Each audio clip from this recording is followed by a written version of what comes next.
Welcome to Intriguing Beings, a new podcast with me, Roo Chater.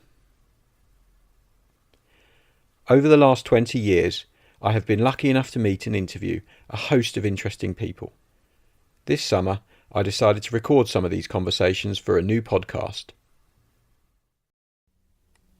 Episode 4 with Philipp Becker. Philipp is the International Marketing and Communications Manager at Duotone Kiteboarding at Boards & More. If you kiteboard, then you'll no doubt be aware of the kiteboarding and Duotone kiteboarding situation. If you aren't aware of it, I've attached a link to this podcast, which features an article that I wrote on the subject in one of the last issues of IKSURFMAG. In a nutshell, North Kiteboarding was a brand licensed to Boards & More, a German sports company that runs and owns several water sports brands. For many years, North Kiteboarding was the market leader. However, last year, Boards & More decided not to renew the license and to set up a new brand called Duotone. The industry was arguably in a state of shock. It seemed like a crazy move to drop such a recognised brand and to start afresh. However, there was a lot more to it than that. Boards & More owned all the product names and intellectual property, so they would still have the same kites, boards, and even riders and staff. I digress a little, but the crux of this podcast asks not only why Boards & More chose this route, but also how they kept one of the biggest secrets in kiteboarding off the radar. And it also looks into some of the many issues this process caused. It's not all about Duotone though. Philipp has arguably one of the most desirable jobs in kiteboarding. He has some incredibly interesting stories from his travels, including one that I hadn't heard before that actually blew me away a little bit. He's a very modest and mild-mannered guy who can be quietly spoken when you first meet him. He's always thinking though, and always seemingly working. I think in the 12 to 15 odd years that I've known him, I've hardly ever had a session on the water with him. And when I see him on trips, he's always in work mode. And for Philipp, that means making sure everyone is happy and getting what they want. He has to choose his moments to go kitesurfing, and I think this podcast goes to show exactly how much hard work goes into a role like this. It might look like sunshine, holidays and margaritas from the outside, but the reality is quite different. This one was recorded in the office at Wet in Tarifa during the Duotone kiteboarding launch back in June. There are a few birds flying around and tweeting outside the window, also the odd truck rumbling past too, so I'm sorry about that. I really hope you enjoy this one. Be sure to spread the word, tell your friends and share these on social media. I've also had some great feedback which I really appreciate, and I'll keep working to bring you a new episode every week. I'm sat here with a gentleman called Philipp Becker, who has been working for Boards & More for quite some time. I've known him for a good few years now. I think I met him on a beach in North Wales at a kite event many years ago, back when I was racing kiteboards as well. So that was, I think you came over for that event up in north of Wales, and it was a good one. But Philipp's had an interesting career, I'd say, and someone certainly with the new brand Duotone being launched, quite an interesting year, even more so. Or maybe even the last 6 months. So I thought it might be quite interesting just to sit down and talk to him about how that's gone and how hard it was to keep possibly one of the biggest secrets in kiteboarding a secret. But to start off, I just thought we'd talk about how you got into your role. That you're looking after marketing, certain aspects of marketing and managing the Wave team for Boards & More, for the Duotone brand. How did you come to be into this sport and into this world and into that role? I actually started working with the European distribution for Starboard and Aerosh. Okay. That was like the very first time I had a proper normal job after my studies. Although I've been with the German kiteboarding magazine actually as an apprentice. Okay, I didn't know that. How many years ago? That must have been 2000 something. Yeah. Only for 3 months, but really thought, okay, this is, if you have to work in life, this is what I want to do. Yeah. So through this contact, I started working for the European distribution. I was the only one who was interested in kitesurfing at the time in the windsurf-driven starboard distribution for Europe. So I was taking care of Aerosh. basically doing everything from marketing, test events, distribution. Until then, I thought after 3 years, finally now I have to have a normal job. Started working for marketing for Audi, and did that for 2.5 or nearly 3 years, until to the point where my bosses, my colleagues, everybody started kitesurfing because of me. And actually there was I think it was a marketing magazine, and in that marketing magazine there was the role 4 boards and more as a marketing manager. Okay. And my boss at Audi actually showed me the advert. I thought, maybe I should think about it. If even my boss at Audi thinks I should do that, maybe I should go there. And at that time, I think there was 35, 40 people actually applying for the job. It was quite tough in 3 rounds. Wow, that's a lot of people. Yeah, that's like 10 years ago now. And I was lucky enough to get the job.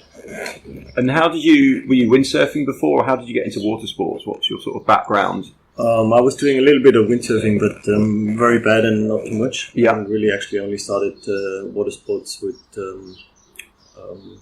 kitesurfing. Did a couple of different sports before, did competitive skiing, played second Bundesliga volleyball in Germany. Yeah. But that was more everything for fun, because it's all sports where you can't earn any money. Yeah. Never a footballer then. No. My friends at football at the lowest league, they always had more money than me playing second Bundesliga. So that's crazy. That's how it goes. A little bit. Same as kitesurfing. The life in kitesurfing. Yeah, it's not. Yeah, it's one of those things. If we put enough of our time and effort into learning to play football, we'll probably all be doing very different things right now, but maybe not having quite as much fun.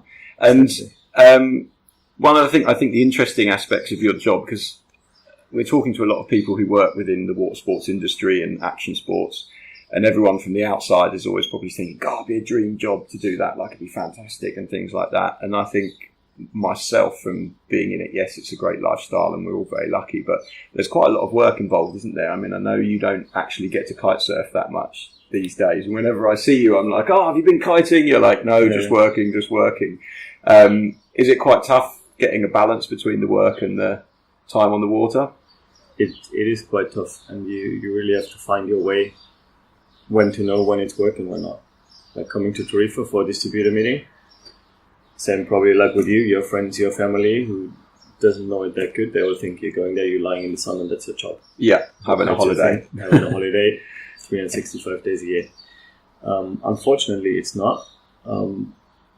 But I don't have it in my head. When it's work, it's work. I'm having a good time. I'm here for everybody else.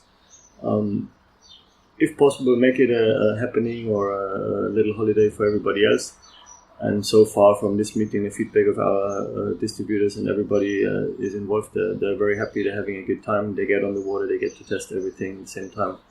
They're having a good party. They're meeting nice people. You're meeting people from all over the world. Which also was one aspect for me, which I always thought it's very interesting to meet people from all over the world with the same interest, and most of them with the same mindset. So that was really cool. And yeah, also here, especially in Spain, it's nice to also I'm trying at least to speak Spanish whenever I can.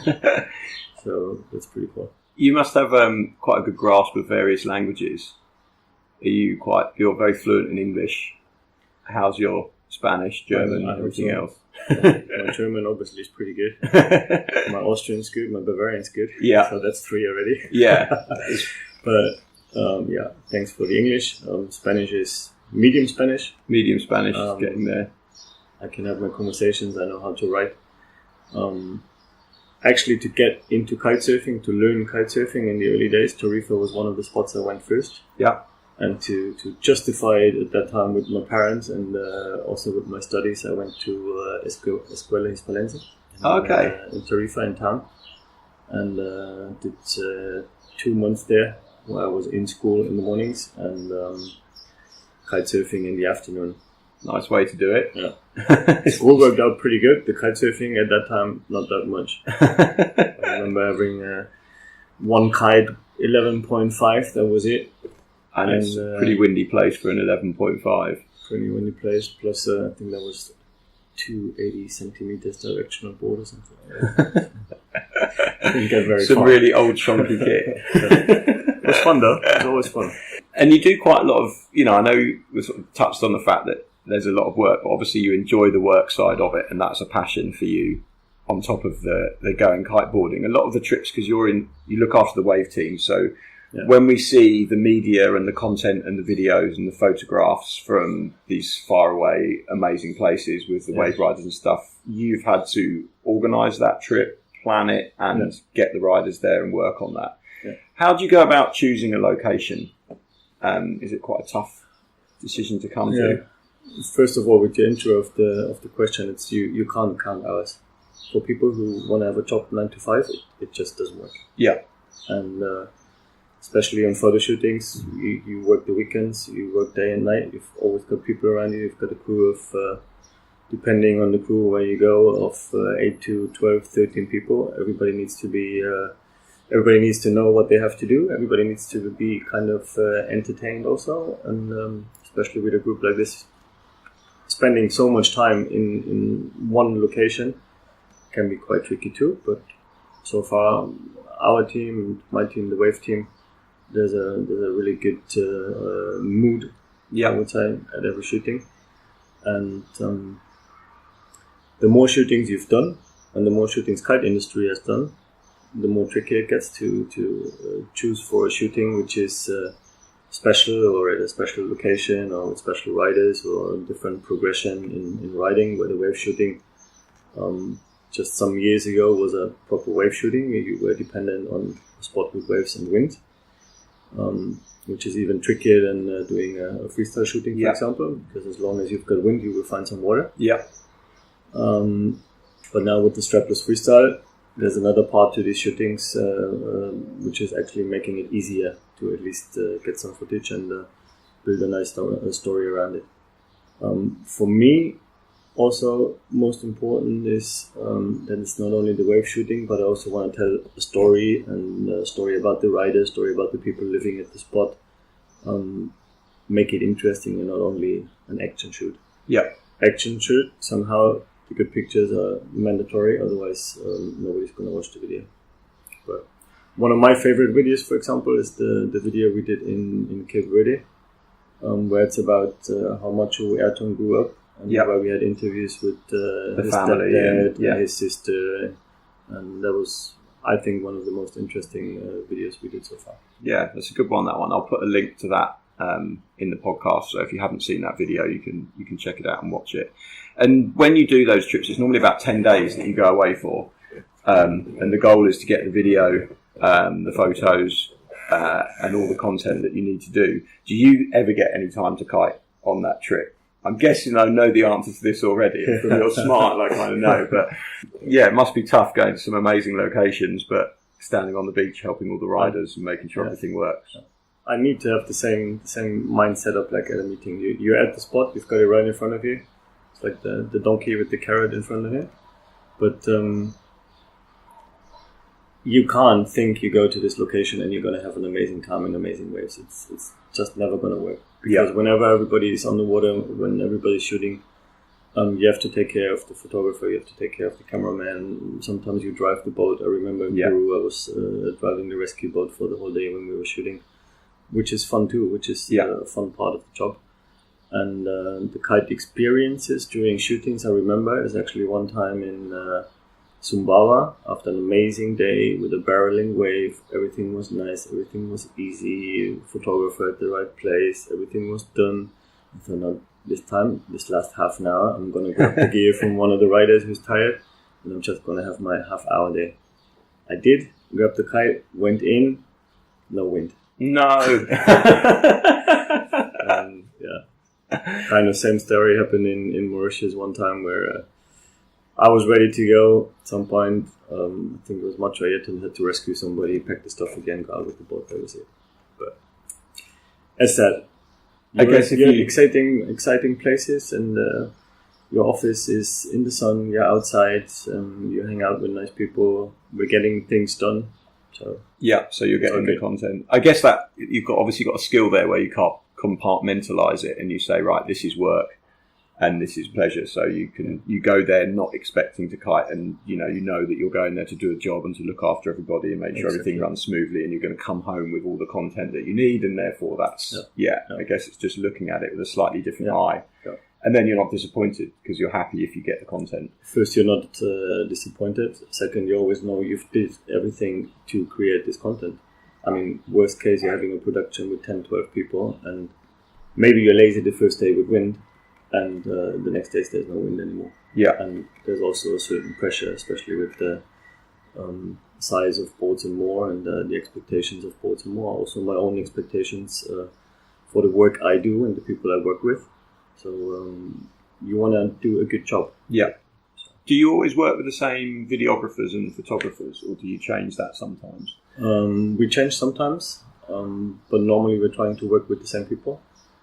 Depends a little bit on the projects, but for photos, since many years we're working together with Toby Bromwich. Yep.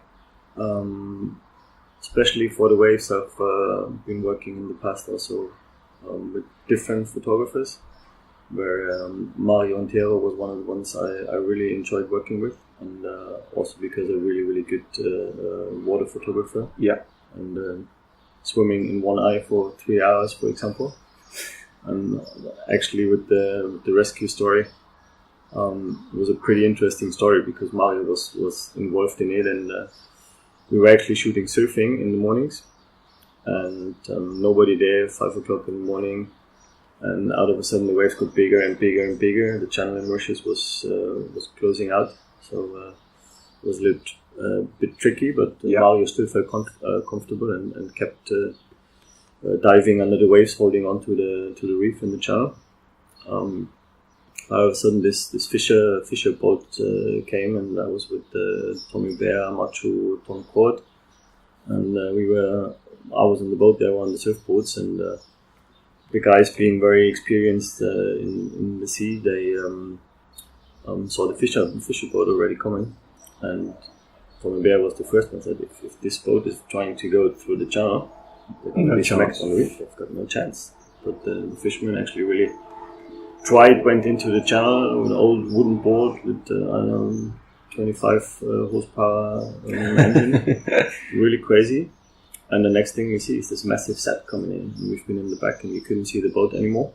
The boat just flipped and the boat was gone. Everything was gone. And next thing we hear is Mario Antero in the channel just screaming and screaming, help, they're fucking dying. And we were sitting there thinking, what's going on now? And you couldn't see because the waves were so big. You couldn't see over them. Or it was a risk at least to paddle or to surf in. No chance to get in there. We saw what just happened. So our boat driver with the good board, he said, no, we don't do that. We go around, but we're still nowhere near. And that was actually a moment where I thought, wow, this crew is amazing, because everybody just looked in the eyes and didn't hesitate. And both Tom Cord, Tommy Bear, Machu, me, we just started paddling and were looking for the people. And in the end, actually, Tommy Bear had to dive for the captain already, got the captain out. And when we arrived, Mario Antero was diving still through the waves, but with a little 2-year-old under him. Wow. At that same time, having a girl of exactly the same age. So that was super crazy. And everybody had one person on their boards in the end, tried to get somewhere out of the impact zone of the waves. And in the end, Bauer from Iron Club, he was there with the boat and risked also a lot with the boat to get everybody back on the boat, and directly brought them to the beach and kept them straight to the hospital. But in the end, everybody was fine and survived. And Mario, he still gets a card every year from this was a Belgian family. Wow! And every year he still gets a card saying thank you and trying to stay in contact with him. So that's crazy. That was really, I think that was one of the craziest moments I had ever at shooting. I guess there's a lot of there's so many things that can go wrong. I know that spot quite well in Mauritius, and anyone that's been there will know when it gets big, it's not a place you want to be, especially in a slow boat that can't handle it, and with a driver who's inexperienced and doesn't know what they're doing. Exactly. That's quite an amazing story, Philip. I've enjoyed that one. I'm a bit blown away now. So getting back to the sort of the marketing aspect, we talked about the travel and the trips and things like that. There's been this huge change with Boards and More launching the new Duotone brand recently, and no longer continuing with North Kiteboarding. How hard was that decision to make? Was it something that you were involved in as well? Were the whole team involved in it? And once you've made that decision, it must have been an awful lot of work to start changing things. I guess like for a lot of people, for everybody, especially in the marketing department, everybody was really shocked, because also for a lot of people from us, it was life. You grew up with that, and an iconic brand, and it's an iconic brand, and we loved it. It was our passion, and out of a sudden, it's more or less taken away from you. And we had several options in the beginning where the whole team was involved, and of course, a lot of people who don't have all the information yet, they say, "How can you be that stupid? You're worldwide market leader in kiteboarding. Everybody loves the brand, or knows the brand at least, and from a marketing perspective, completely ridiculous." But for us, it was a process of half a year, finding a solution with our shareholders how to continue in a way that we can be more free in designing products, and also decisions with the team and where to go, and if to maybe even with a new brand go in different fields of sports equipment. And in the times before, there had to be a license fee for the name North Kiteboarding, which at that point didn't work out that good anymore. And for us, the decision was thinking about it over probably at least half a year, until to the point we came to a decision. We said, okay, that's it. If we're going to do it, we're going to do it full on. And Till and Tommy, we were all sitting together many times thinking about, so what's first now, because it's the first time. I've been calling universities asking if they could help us actually, or if they've got somebody who wants to do his studies, or wants to follow our case and maybe can assist us and has some experience from the past. But the problem is everybody only has the experience of companies and brand names, which were bad, or where the sales went down, and then you change your name. But as far as I know, there's never been a market leader, international market leader, who's changing the brand name. So we started from zero. Started looking for a name. Everybody of Baltimore was involved. Everybody could give suggestions. We had specialists who were only focusing on finding brand names involved. Had a selection of, I think, 300 names in the very beginning. No way. That's a lot to go through. It's crazy. Narrowed it down to first 10, then 5. Had Duotone always in that circle already, because there's a lot of positive memories inside Boards and More with the name. Plus the advantage, which was always there, that the name was registered. So registers for board sports, for clothing, for I think even perfumes and stuff. Everything was there already.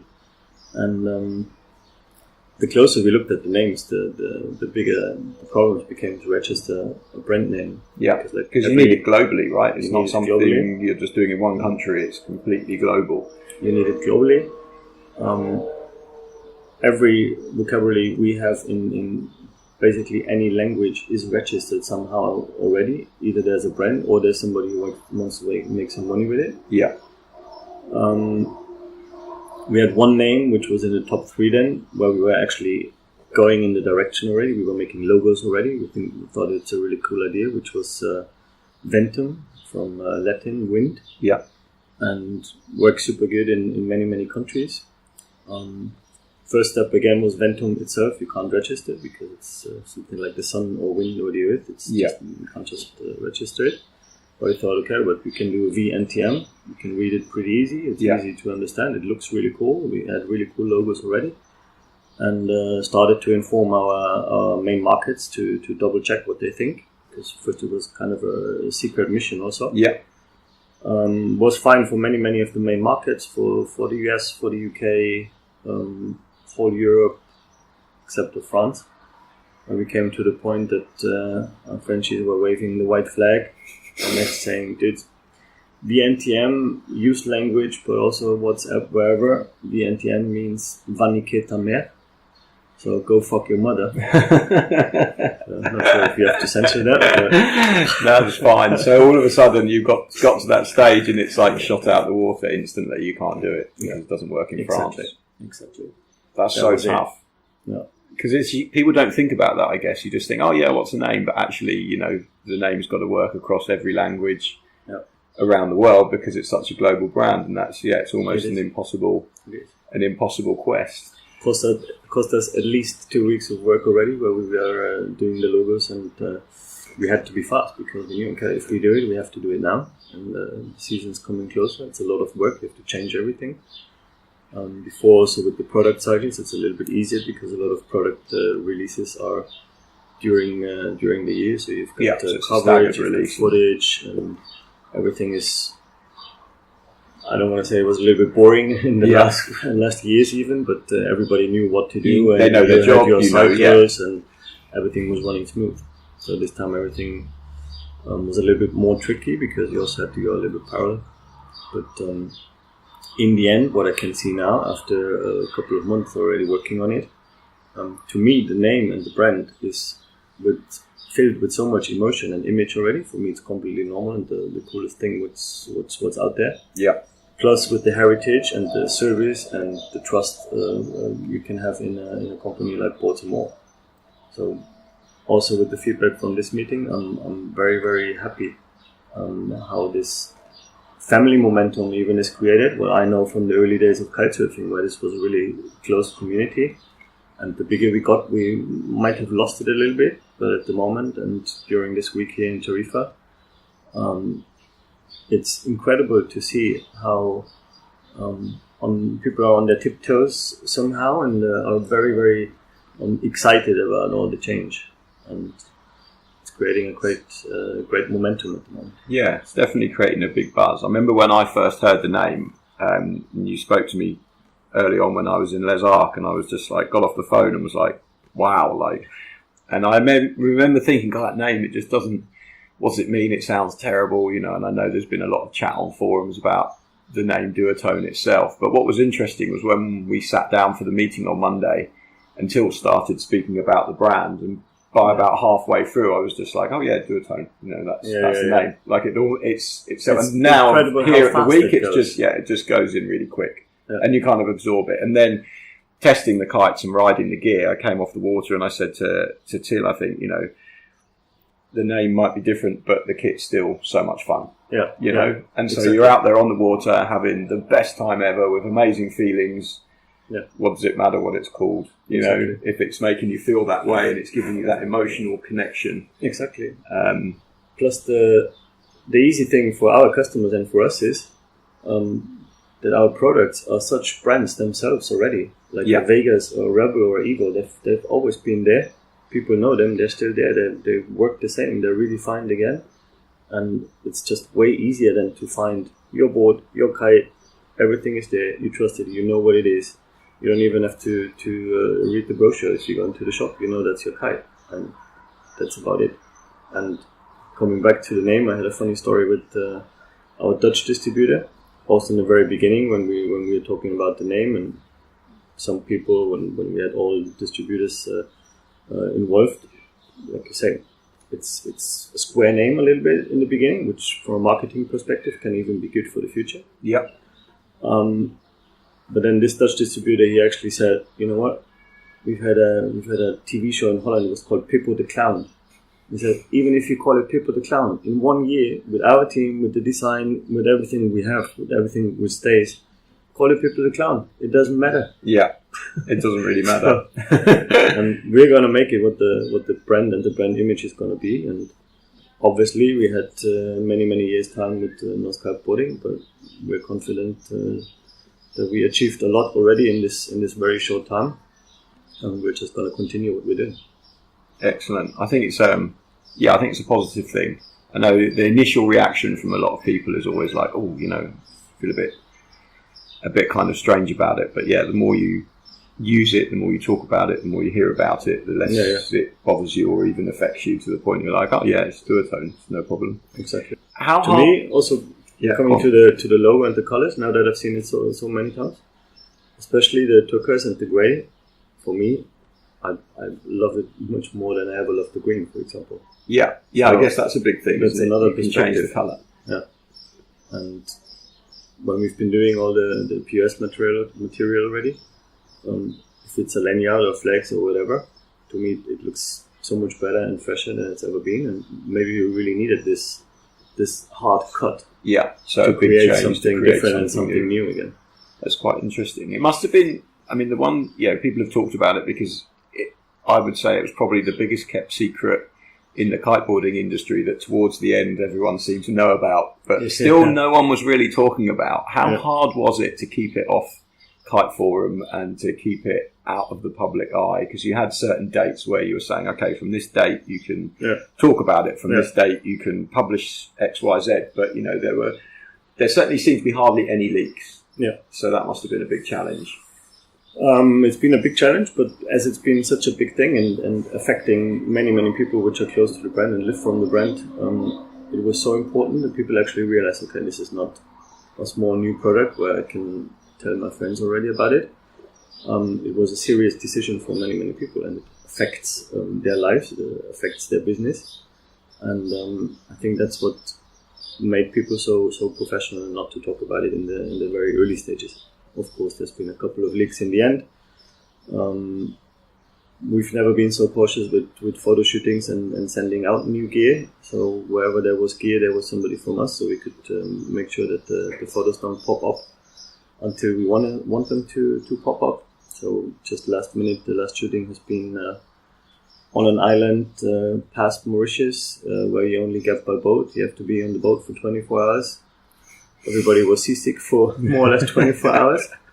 But did you go on that trip as well? No, Tommy actually did that trip. Tommy did that one. My colleague Tommy Kaiser did that trip with the freestyle team, and it was the most important shooting for the Rebel and the Dice. And I guess the most important thing that nobody got spy shots from that shooting, because that would have happened a few weeks ago. Exactly, that's what we knew. If you're going to do the meeting here in Tarifa, even if you wouldn't want to launch it, this is your launch. Yeah, so no chance to hide it here. Yeah, it's difficult. But I guess going to an island 24 hours away by boat from Mauritius, you've got a pretty good chance that no one's going to sneak any photos around. Exactly. There was no reception for mobile phones. They had a satellite phone with them, so there was no chance for Instagram. 100% guaranteed. Plus our riders, I have to say, they're always super professional in those things, so we never had a problem anywhere there. Yeah, I was going to say, the next question was, did you have any problems internally with anyone doing anything they shouldn't, and then also externally with journalists and stuff like that? Did you have any issues where you had to make a difficult phone call and say, hey, what the hell are you doing, stop that or take that down, or can you remove that from the internet? I've had that in the past quite a lot when it was about products, like with the kickbar example, where we have been developing the kickbar for 2.5 years, and I had 150 click bars out during that time, where it was a little bit more tricky, and I actually had to do a couple of more phone calls, and actually had to bribe one Italian guy who had photos, and his only interest was to get something out of it. No way. Maybe should have not said that for the future, but we don't do this normally. No hostages, no... We don't negotiate with pirates. Yeah, no negotiating with terrorists. So, but this time I had, we've got some good relationships. So with Kite Forum, for example, it's very helpful if pictures are not posted. And on the other hand, I did not have to make any difficult phone calls. So it was all more or less pretty smooth. So everyone was quite respectful and understood the gravitas of the situation, and most of the time didn't shy away from the norm and get away from the standard. You must be pretty happy now that it's out there and now that it's launched, because it must have been a tough environment for 6 months to be working on something that you know is happening but no one else knows happening, and that's got to be quite stressful, I'd imagine. To be honest, last Monday was such a release, and also normally kiteboarding during a meeting of boards and more is not on the first day. We've got windsurfing, stand-up paddling with Fanatic windsurfing.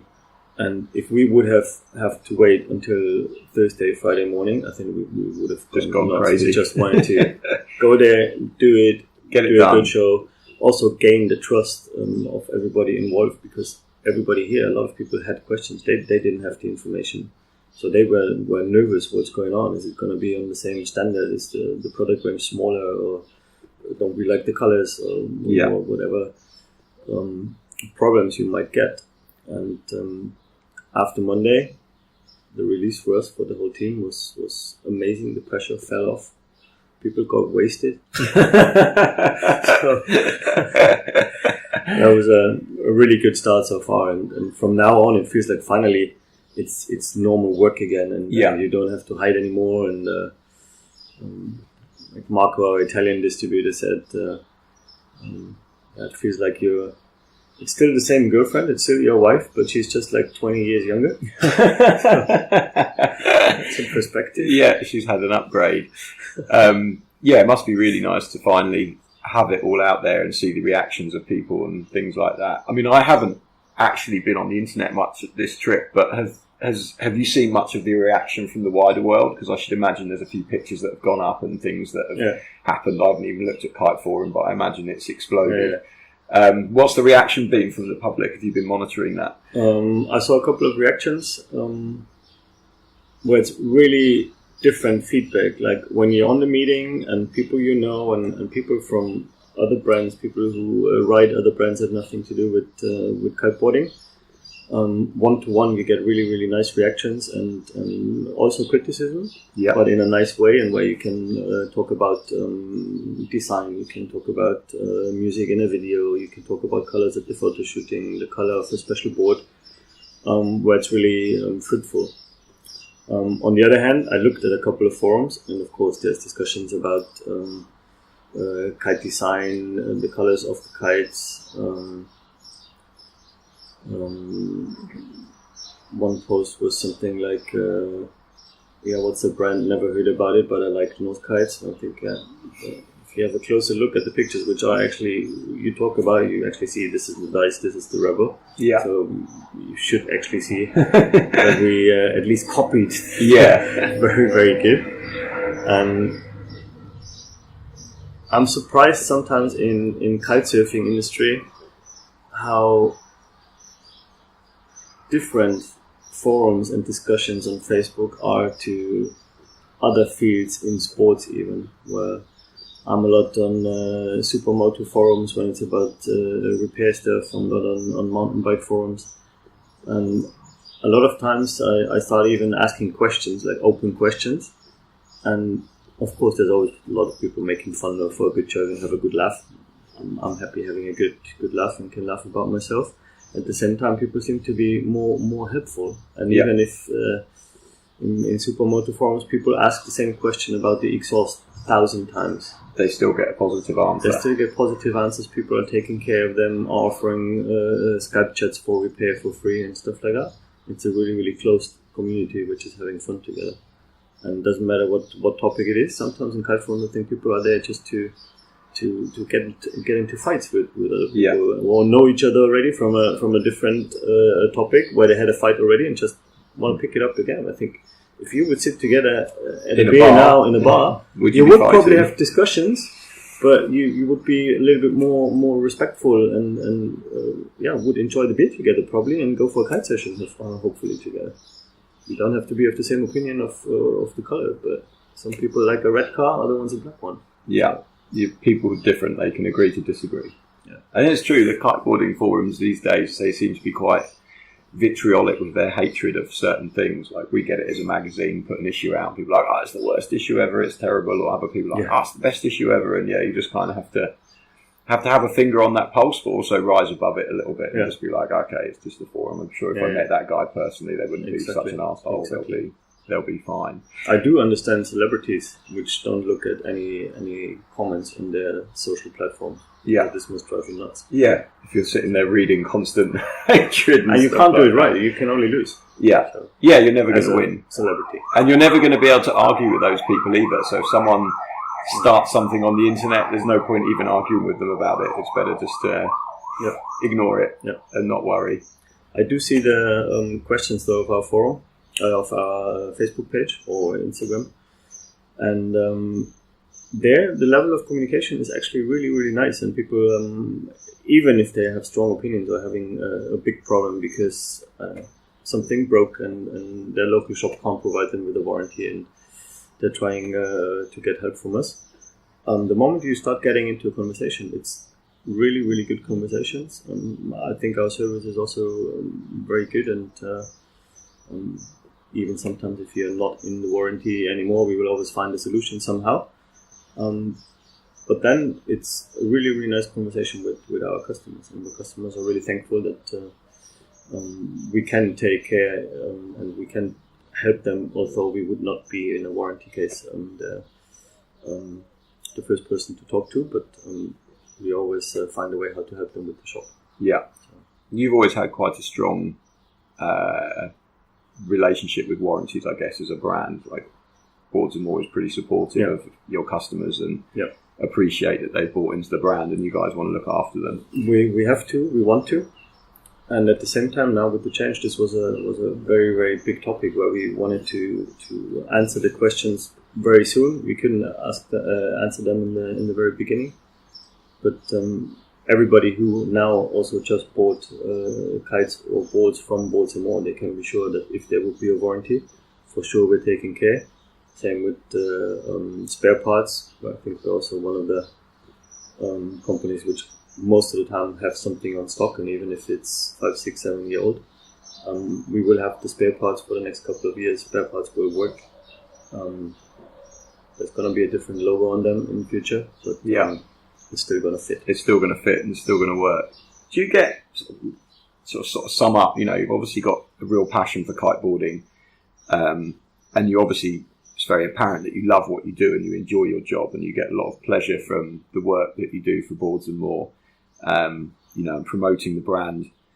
And now with Duotone, obviously that's been a real challenge, but very exciting. Do you actually get much time to go kiteboarding yourself? Like, do you take some time out for yourself? And do you still get that same buzz from kiteboarding that you used to have when it wasn't the job and it wasn't something that was your work? I do.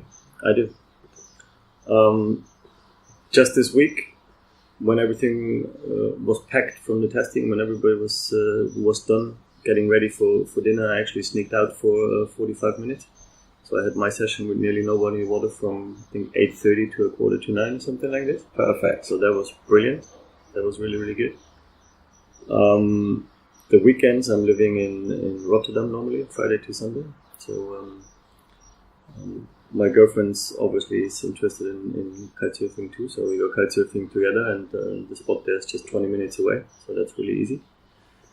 And my great escape for the year when the season is a little bit slower is always to go to South Africa. So December, January, I'm trying to live and work in Cape Town for around 5.5, 6 weeks. And again, it's a combination of lifestyle. It's my passion. I want to go kitesurfing. So I can't really separate job from enjoying. Obviously, I'm not only 6 weeks on holidays. Yeah. Although not having any holidays this year during the whole week, it would actually be possible at a normal job if you're having 30 days of holiday. Yeah. But then there's the King of the Air. There's testing with magazines. There's other brands. It's still a small community, so you know everybody. You've got friends which are not working for the same brand, which is completely fine, of course. And during that time, I enjoy it still a lot, and there's so much progression in the sport still, and you never finished in your learning curve. So there's always something to do. Yeah. And best days for me in Cape Town are when you're going on a wave session in the morning already, when it's not too windy, and probably still on a Neo 5 already with your waveboard. And after a little break, you go for a twin tip session in 35-40 knots afterwards. And for me, that's the best days, and that's where I get a lot of energy and a lot of passion for the whole upcoming season again. Yeah, so you're ready, recharged. Enjoy those boosted sessions too. Thanks for that, Philip. That's been really interesting. I love the boat story. I didn't know that one. I hadn't heard that one before, so I really enjoyed that. But it's interesting just to hear about, how you guys have managed to keep that secret and how you've worked with your distributors and the staff to kind of, get people to appreciate what a big deal this is. It was a funny open secret because everybody thought, yeah, I know. That's the name. That's the logo. I'm coming to testing. You don't have to tell me. I know everything already. And when you started actually asking questions, say, okay, what's going to happen then? Yeah, you've got this logo, and okay. Maybe I didn't know as much as I thought I knew. Funny. But it's good. I think all the best for the future with it. I certainly have enjoyed my sessions on the kit, and I think when people actually ride it and realise that it's still just as awesome and puts a big smile on your face, I think they'll enjoy it too. So thanks for the insight, Philip, and thank you very much for your time. Thank you very much. I really enjoyed that. There we have it. Another very interesting and engaging conversation for the Intriguing Beings podcast. I really enjoyed chatting to Philip. I'd not heard the Mauritian boat story before, and some of his insights into the setup of Duotone were quite eye-opening. Until next week, you've been listening to the Intriguing Beings podcast with me, Roo Chater.